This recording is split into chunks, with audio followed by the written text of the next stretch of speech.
Bien, estamos ya de vuelta y vamos con lo anunciado. Este viernes, el pasado viernes 11 de julio, fue publicada la ley 30222 o 30222, que modifica la Ley de Seguridad y Salud en el Trabajo, ¿no? Y hay algunos aspectos relevantes que quisiéramos destacar. Está con nosotros el doctor Franco Musi, él es abogado especialista en la materia, con quien vamos a conversar esta mañana. ¿Cómo estás? Bienvenido, gracias por estar con nosotros.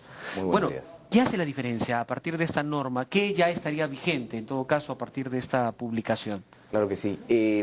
La norma de seguridad y salud en el trabajo ya es un régimen que tiene algunos años en vigencia, ¿verdad? En el 2011, a finales del 2011, sale este nuevo régimen que genera, número uno, y creo que es la principal característica, un sobrecosto muy alto para las empresas. Es muy caro llevar la gestión de la seguridad y salud en el trabajo en la empresa. ¿Por qué? Porque es una labor asumida enteramente por el empleador. Pero, ¿y eso está bien? Eso está bien, ¿no? Porque indudablemente. si tengo contrato gente y le voy a encargar determinadas labores, tengo que darles también los parámetros de seguridad pertinentes. Indudablemente. Nos faltaba, creo yo, una norma marco que regule obligaciones, derechos de trabajadores y a su vez obligaciones formales de las empresas de cara a justamente custodiar el capital humano, custodiar el principal capital de una empresa, que es el factor humano, ¿no? Y no solo destinado a las empresas mineras, las empresas industriales, que esto ya data de muchos más años atrás, ¿no? Entonces esta norma ya en 2011, en finales del 2011, nace este sistema de gestión y ya en el transcurso de estos últimos 3 años, ¿qué sucede? Tenemos una tasa de cumplimiento de estas normas de seguridad y salud en el trabajo muy baja, ¿no? Parece que el Ministerio de Trabajo, en el marco de las inspecciones, se da cuenta de esto. Digamos, este bajo nivel de cumplimiento, ¿a qué se debía? ¿Qué consideras tú que ha motivado que efectivamente no se cumpla? Yo creo que básicamente atiende a dos principales elementos. Primero, como te dije hace un instante, el costo, el elevado costo que implica, a manera de ejemplo, evaluar médicamente a tu trabajador todos los años, ¿no? El implementar herramientas de protección personal, los famosos EPPs, ¿no? Desde un casco, un arnés para el sector construcción, por ejemplo, ¿no? Además de esto, la capacitación en la información, porque recordemos que parte del principal elemento de seguridad y salud en el trabajo es la prevención. Correcto. ¿De acuerdo? Y la prevención se logra con una adecuada capacitación e información al trabajador.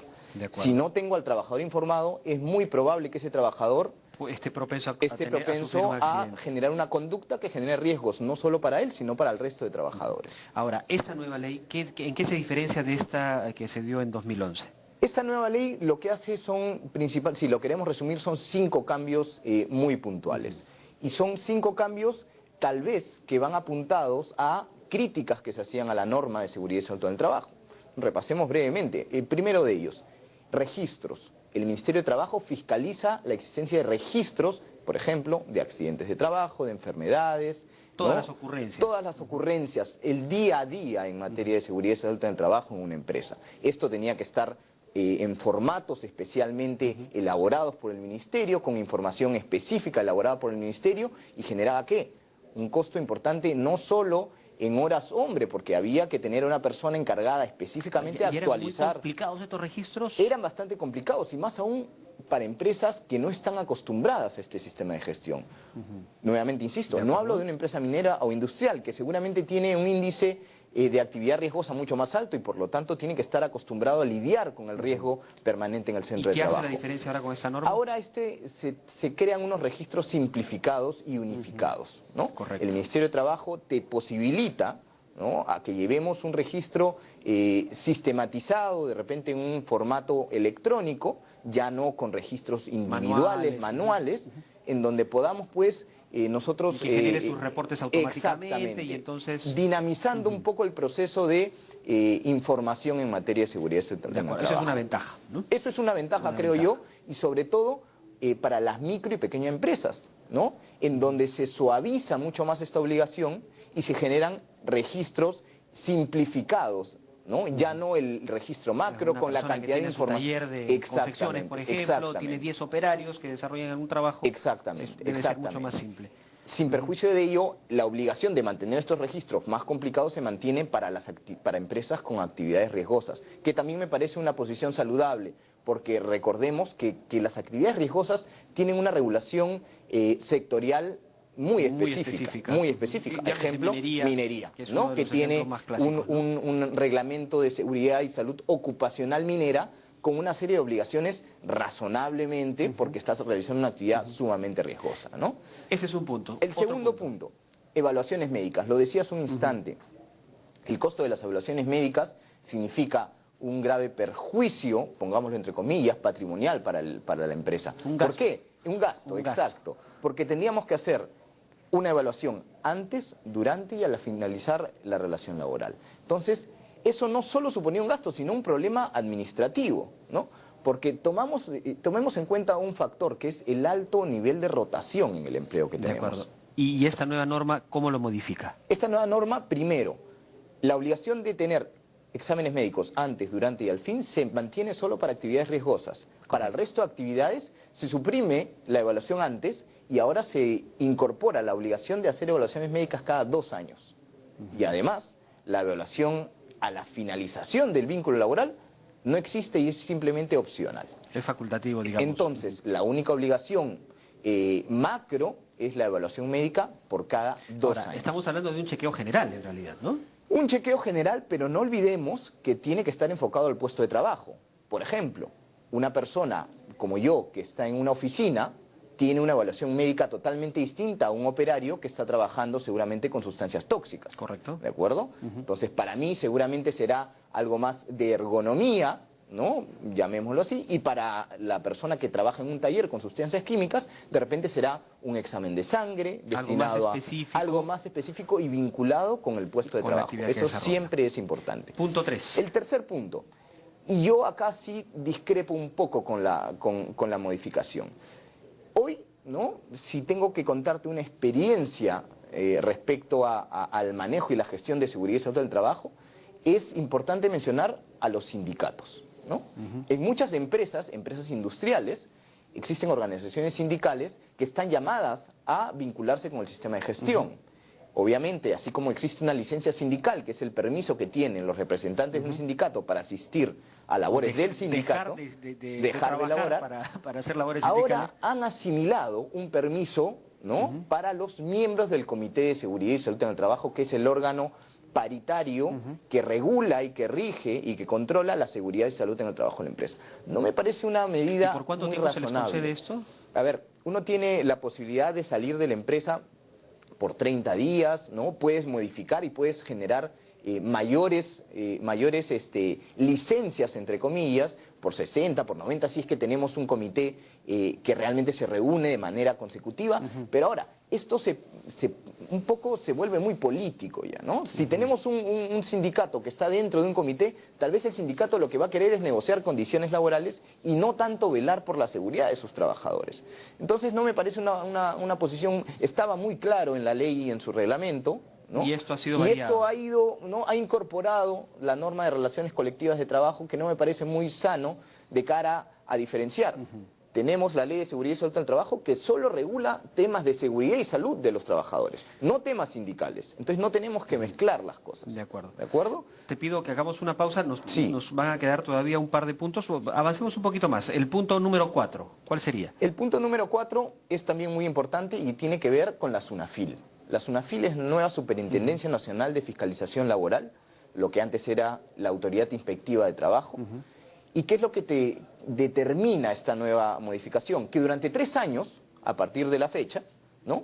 El Ministerio de Trabajo va a tener que hacer labor preventiva y educadora y no sancionar a las empresas. Es decir, si el día de mañana va el Ministerio de Trabajo y me revisa los registros, ¿no? Estos famosos registros, y no los tengo, el Ministerio de Trabajo tendrá que enseñarme cuáles son los registros que se me aplican y cómo los lleno. Esto es con la nueva norma. Con la nueva norma. De acuerdo. ¿De acuerdo?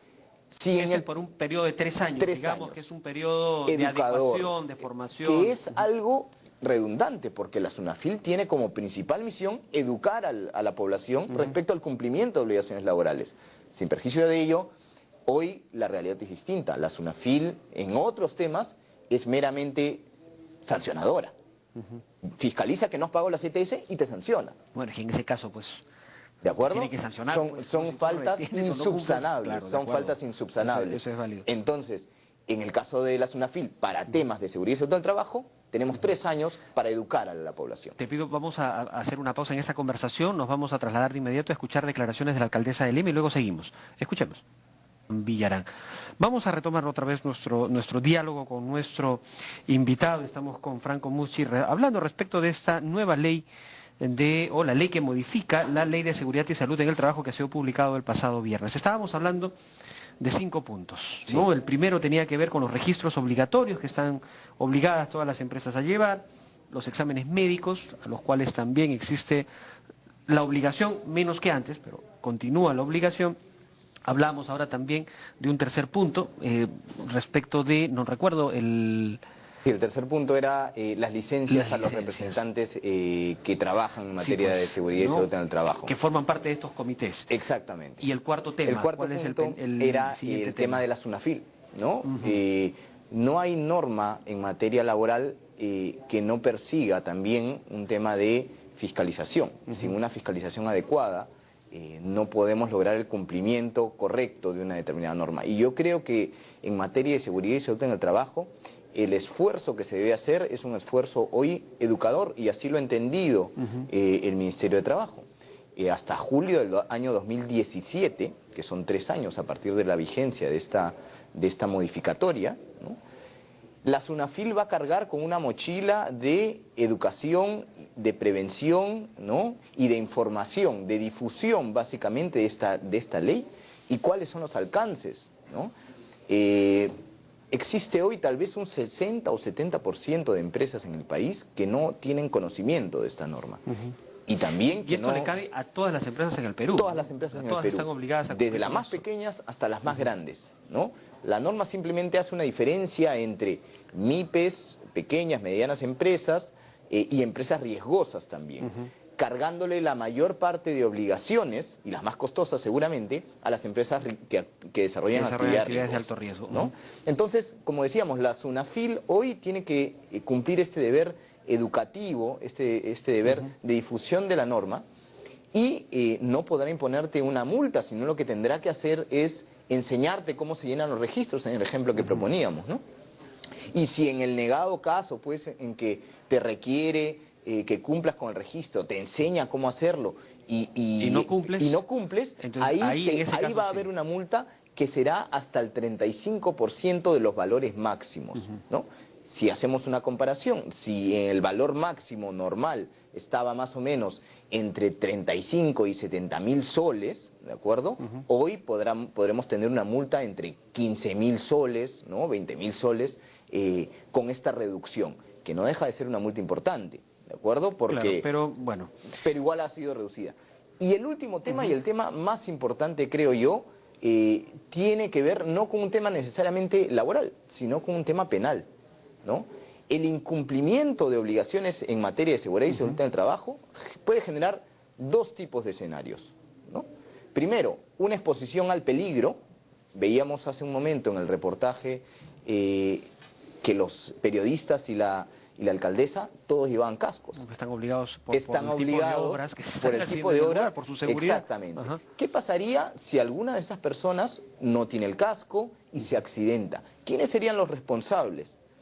Para ello, el artículo 168A del Código Penal, ¿no?, determina sanciones penales para los responsables de este tipo de conductas. Supongamos que ninguno de estos periodistas ingresó con casco. Estamos exponiéndolos a un riesgo, ¿de acuerdo?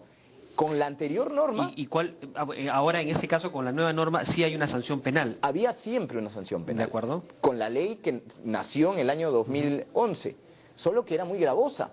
Teníamos 2 supuestos penales. Uno que iba desde 2 a 5 años cuando yo exponía a la gente a un riesgo, y otra que iba de 5 a 10 años de pena privativa de libertad cuando producto de ese riesgo se producía la muerte. Entonces, sin lugar a dudas, esto puso en vilo a los representantes de las empresas, directores, nadie quería ser representante gerentes. legal, lo complicado. Exactamente. Entonces, un fiscal... ¿Y ahora cuál es la situación en ese tiempo? Entonces, ahora la situación ha cambiado. Se han moderado los tipos penales y ahora, por ejemplo, la exposición al riesgo genera una posible sanción de 1 a 3 años, ¿de acuerdo? Y si hay, producto de ese riesgo, una lesión, ¿no? Podremos tener de 2 a 4 años, y si hay muerte, podremos tener hasta 8 años. Ahora, ¿qué sucede en el caso de que una persona termina accidentándose en el trabajo y termina con algún problema físico, alguna discapacidad? ¿Eso también se ha contemplado y se ha modificado algo en esta nueva norma? La norma siempre habló del derecho de reubicación en el empleo para personal discapacitado. Recordemos que hay una ley de personal discapacitado. Como consecuencia del accidente como consecuencia de un accidente de trabajo, ¿no? No existe la posibilidad hoy de extinguir la relación laboral por discapacidad del trabajador, ¿no? Correcto. Y lo que sí existe cada vez más es la garantía de este trabajador de poder conservar su empleo y de poder la empresa y de tener la empresa que adecuar el puesto de trabajo a la discapacidad que pueda tener este trabajador. ¿Incluye además una indemnización? Puede incluir una indemnización. Todo evento que dañe la salud y la seguridad de un trabajador puede generar una sanción administrativa, que es la de la SUNAFIL, una sanción civil, que es un eventual derecho indemnizatorio de los deudos del trabajador de repente o del mismo trabajador, y una responsabilidad penal, que es la que acabamos de hablar y que sin lugar a dudas es la que un poco allí han habido preocupa. muchos problemas porque, bueno, conozco algunos casos de personas que efectivamente han tenido accidentes de trabajo, pero, bueno, entran pues en estos procesos penales, civiles, y terminan pasando muchos años y ellos sienten que no los atienden. ¿Esta norma va a ayudar a proteger un poco más los derechos de los trabajadores cuando tienen, y hay que ser riguroso en esto, ¿no? Cuando tienen accidentes dentro de su horario de trabajo cumpliendo sus funciones? Sin lugar a dudas, esta norma se ve soportada hoy por una ley procesal de trabajo nueva, que tiene relativamente pocos años de vigencia y que en Lima tendrá 2 o 3 años en los cuales ya viene, aplicándose. ¿Qué te permite? Si antes demorábamos hasta 3 años de repente en obtener una sentencia en primera instancia, hoy lo podríamos tener entre 7 y 9 meses. ¿De acuerdo? Correcto. Y esto, para el caso específico que tú me planteas, un accidente de trabajo ocurrido en el cual yo he perdido, ¿no? He tenido alguna discapacidad o de repente he sufrido algún daño, no necesariamente físico, sino también psicológico. Y eso podría generar una eventual reparación por daños y perjuicios a favor del trabajador o, si ha sido un accidente fatal, a favor de los deudos del trabajador. De acuerdo. Ahora, ¿qué sucede en el caso de aquellas instituciones o aquellas empresas donde la consecuencia o los años de permanencia cumpliendo determinada función termina generándole algún tipo de afectación? Se me ocurre un taller donde están expuestos a partículas muy pequeñas, qué sé yo, en el procesamiento de algún metal o minerales, cosas por el estilo, y que terminan afectándole las vías respiratorias, los pulmones, como consecuencia de ese trabajo, es evidente. Correcto. ¿Qué sucede en esos casos? A ver, toda actividad genera un riesgo, desde el mínimo hasta el máximo, que podríamos estar hablando de una empresa riesgosa, ¿de acuerdo? Para supuestos en los cuales estos riesgos sean inherentes a la actividad misma, existen sistemas previsionales, por ejemplo, una jubilación especial para el caso de minería, en el cual cubre específicamente ese tipo de situación. Sin embargo, si yo además de estar mal, ¿no? logro acreditar que estoy mal porque las medidas adoptadas por mi empresa no fueron las adecuadas, se aplicarán todas estas responsabilidades que he podido yo mencionar, inclusive la que mencionábamos de indemnización por daños y perjuicios. Un trabajador, ¿no? que pueda argumentar y pueda acreditar ante un juez que sufrió producto de los años, se ha deteriorado su salud a consecuencia de inhalación de polvos, porque la empresa no compró el respirador adecuado, es pasible de ser indemnizado por daños y perjuicios. De acuerdo, entonces eso es importante tenerlo claro, ¿no? ¿En qué otros elementos esta norma ayuda a defender un poco los derechos de los trabajadores y por otro lado los mecanismos de control? Tengo entendido que incluso se crea una especie de modalidad de auditores, de supervisores independientes que pueden ser contratados por las empresas para que los ayuden, ¿no? a mejorar sus procesos, a cumplir con lo que la norma le exige. Sí, de acuerdo. Es una de las modificaciones, si bien no tan, creo yo, importante desde el punto de vista del trabajador, sí es importante desde el punto de vista de la empresa, ¿no? Le permite tercerizar ¿no? Porque sin lugar a dudas, hoy no es fácil escoger a alguien de la empresa para que implemente el sistema de seguridad y salud del trabajo. Necesitas una empresa especializada, necesitas una evaluación médica ocupacional, ¿no?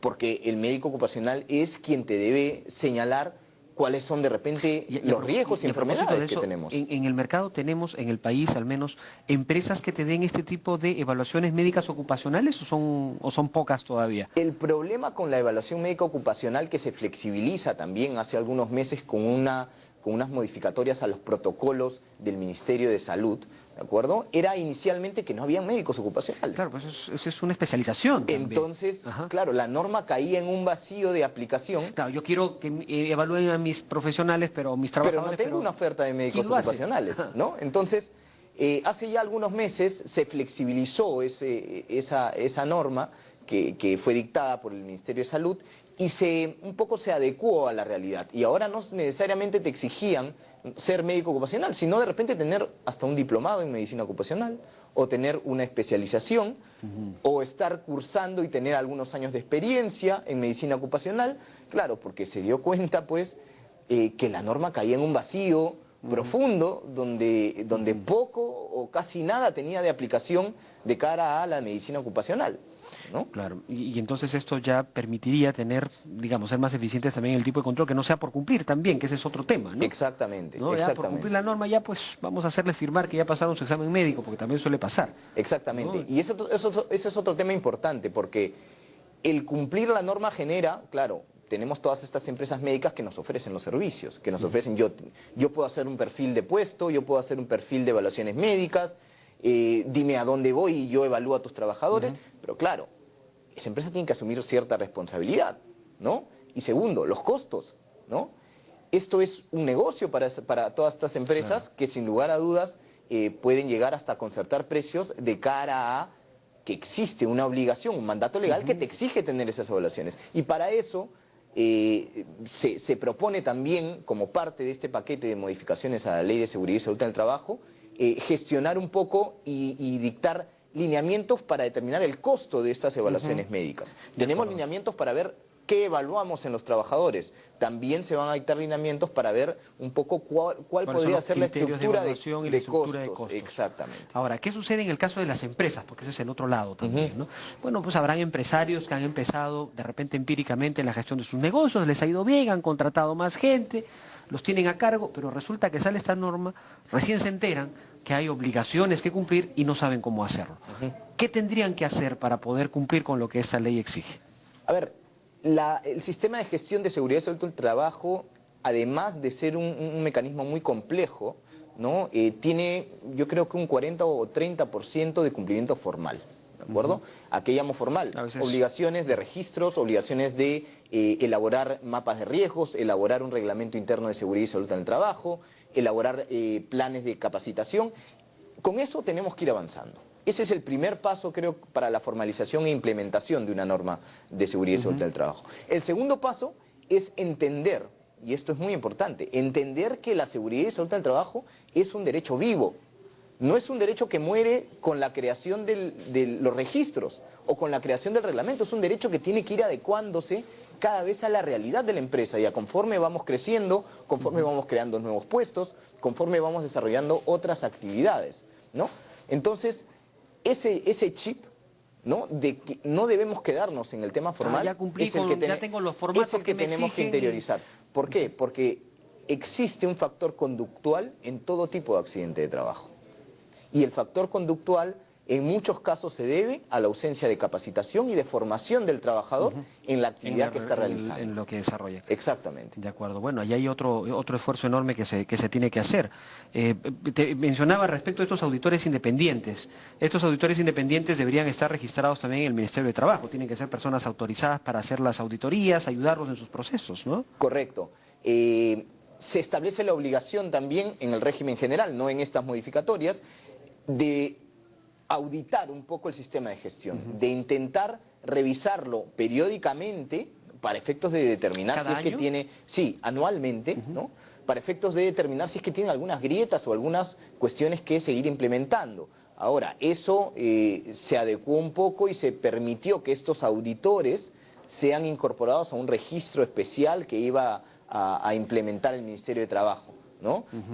A la fecha yo creo que es válido también solicitar una auditoría por parte de empresas especializadas, ¿no? En materia de seguridad y salud, empresas en materia de cumplimiento legal de obligaciones, etcétera, que te permitan tener una radiografía de cómo va la empresa.